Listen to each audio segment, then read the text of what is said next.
Something historic just happened, and most people haven't even realized how fast the world shifted overnight. For years, President Trump's announcements were often cryptic. A hint here, a subtle jab there, a late-night post that left everyone guessing. But this time, it was different. This time it was direct, unmistakable, operational. The airspace over Venezuela is now completely closed. Immediately, no hints, no teases, just a firm, unmistakable command. And when a sitting president uses language like that, it's never symbolic. This is about action. Assets are in motion. Decisions have already been made. Something major is about to unfold. If you're watching this right now, you're probably asking yourself, why Venezuela? Why now? And why in such a high-stakes, dramatic way? After all, we've seen presidents talk tough before, but closing an entire nation's airspace? That's not posturing. That's preparation. That's real strategy. By the end of this video, you'll understand why experts are calling this one of the most consequential moves of Trump's presidency. You'll see how it connects to the drug crisis hitting communities across America, the political battles raging in Washington, and a broader strategic shift that's been quietly building for months. Most importantly, you'll understand what it means for your safety, your family, and the country your children and grandchildren will inherit. The announcement that changed everything. It all started on Truth Social. President Trump posted a direct message. No jokes, no hints, no games. He told airlines, pilots, drug traffickers, and human smugglers, please consider the airspace above and surrounding Venezuela to be closed in its entirety. Thank you for your attention to this matter. To the casual observer, it might seem like just another Trump proclamation, but if you've ever worked in aviation, logistics, or military operations, you know what this actually signals. This isn't a suggestion. This isn't a warning shot. This is a declaration of control. When the United States closes airspace, it's not just words. It's power, it's enforcement, it's capability. Think about what that requires. Radar coverage, aircraft in the sky, tankers to keep planes fueled, command infrastructure in place, likely bases in Colombia, Caribbean operations, even ships at sea. And most importantly, you need the political will to back it up, because if someone tests that boundary, you have to respond. Otherwise, credibility disappears overnight.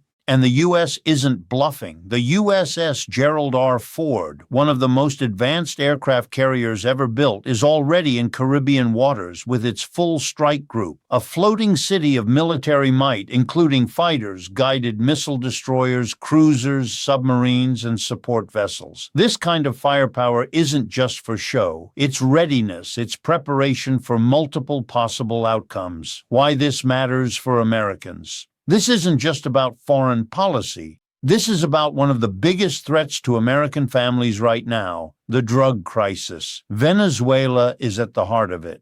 For years, it's acted as a superhighway for drugs, let's call them candies, moving from production centers in Colombia through Venezuela and onto American streets. The Maduro regime has not only ignored this problem, they've profited from it. They've provided safe harbor for cartels, becoming a narco state. Hundreds of tons of these candies pass through Venezuela every year, many laced with deadly synthetic opioids that can kill in doses smaller than a few grains of salt. The result? Over the past 25 years, more Americans have died from overdoses than in all major 20th century wars combined. Tens of thousands of families lose loved ones every year, and the drugs flowing through Venezuela are a huge part of the reason. Trump has already made progress. The Coast Guard and Navy have been intercepting shipments at sea, stopping roughly 85% of them. But traffickers adapt. When you shut down one route, they find another. Smaller aircraft, land routes, tunnels. That's why Trump mentioned stopping them on land next. Land operations, crossing a dangerous line. Stopping drugs by land is a whole different challenge. Sea interdictions happen in U.S. or international waters, relatively clear legal ground. Land operations inside Venezuela, that's an incursion. Legally, politically, and militarily, that's serious. It's essentially an act of war. The Pentagon has reportedly presented Trump with options: strike drug production facilities run by Colombian cartels in Venezuela, hit storage depots, and potentially target Venezuelan military units that profit from the trade. Some targets are directly tied to Maduro's inner circle. Many Americans are understandably nervous. Thoughts of Iraq and Afghanistan come to mind, promises of quick victories turned into long, costly conflicts. Are we going to repeat that mistake? This situation is different. Geography matters. Venezuela is in our hemisphere. Just hours from the southern U.S., logistics are simpler, response times are faster, and objectives are narrowly focused. Disrupt cartel infrastructure, eliminate drug labs, stop shipments. This isn't nation building. This is a tactical, achievable mission. The bigger strategic picture.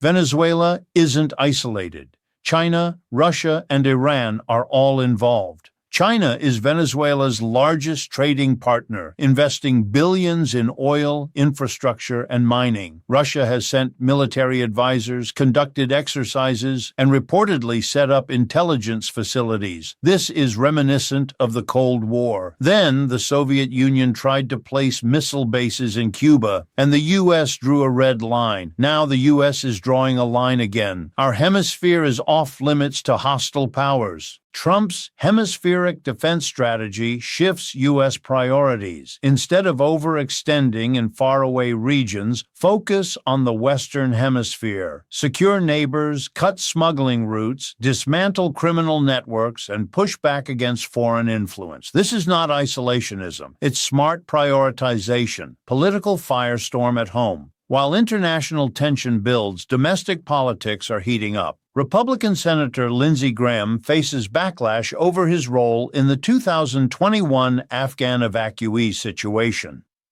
Poor vetting led to a security incident in Washington, D.C., prompting national figures to openly criticize him.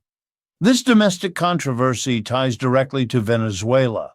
Trump's decisive stance is a statement to American voters. Border security, drug interdiction, and national defense are top priorities. Weakness invites danger, both abroad and at home. Timing and preparation. The airspace closure didn't happen overnight. Weeks of preparation preceded it. FAA warnings, military asset positioning, and even a direct call from Trump to Maduro, offering him a chance to step down peacefully. Maduro refused. That refusal set everything else in motion. Land strikes could be imminent. The stakes are enormous. U.S. forces have a no-fly zone, overwhelming military presence, and a clear objective: disrupt drugs, weaken Maduro, and secure the hemisphere. Success means fewer drugs, safer communities, and stronger American credibility. Failure could embolden adversaries and increase domestic risk. Direct impact on Americans. If operations succeed, the U.S. could cut a significant portion of drug flow. Even a 20 to 30% reduction saves thousands of lives each year. Families spared from addiction. Communities spared devastation. The message to the world is equally powerful. Adversaries like China and Russia have been testing U.S. resolve. This action signals threats in our hemisphere will meet serious consequences. Ambiguity invites risk. Clarity deters it.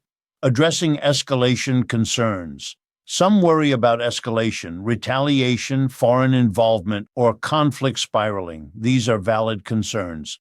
But the cost of inaction is higher. Continued drug flow, strengthened adversaries, eroded credibility. Inaction makes future conflict more likely, not less. Think of it like fixing your home. Ignoring a small problem today leads to catastrophe tomorrow. Acting decisively now prevents long-term disaster. Achievable objectives versus overreach. Unlike Iraq or Afghanistan, this mission has a clear goal: stop drug shipments, dismantle cartels, disrupt infrastructure, no occupation, no regime change, no forced nation building. Just targeted action, where U.S. military expertise excels. Most Venezuelans would likely welcome action. Maduro is unpopular. The country faces economic collapse, hyperinflation, and repression. Weakening his grip creates opportunity for a political transition, not an invasion. A new U.S. foreign policy approach. This is about more than Venezuela. It's a shift in U.S. strategy. For decades, the U.S. overextended globally. The hemispheric defense strategy refocuses on priorities: protect America, stabilize nearby nations, counter hostile powers in the neighborhood. This is not abandoning allies or isolationism. It's smart resource allocation. It's securing borders, protecting citizens, and asserting credibility. Americans can see the direct connection to their safety and well-being. What comes next? If land strikes happen, expect short-term volatility, market jitters, temporary oil price spikes, heated rhetoric from Maduro, symbolic moves by Russia or China. But real intervention capability is limited. Russia is bogged down, China can't project significant power in the Caribbean, and Venezuela's military is poorly equipped. The key takeaway: multiple crises are converging: drug epidemic, immigration debate, foreign influence, U.S. credibility. Trump's administration is acting decisively, not just managing problems. Why this matters. You might not agree with every move. You might think it's too aggressive or too cautious. That's fair. But this is significant. A line has been drawn. The U.S. is saying we will protect our communities, confront hostile regimes, and act decisively when required. The world is changing. Powers rise and fall. Technologies evolve. The nations that adapt and act decisively thrive. Weakness invites aggression. Right now, the U.S. is adapting, sending a clear message to the world. This is about safety, security, and the kind of future Americans want. Protecting our hemisphere, reducing drug deaths, and ensuring that freedom and democracy endure. That's what's at stake. Subscribe and hit the like button so more people understand the stakes. Comment below. Do you think Trump's Venezuela move is necessary, or is it too risky? Your voice matters. The conversation is happening now, and it will shape the next chapter of U.S. power and security.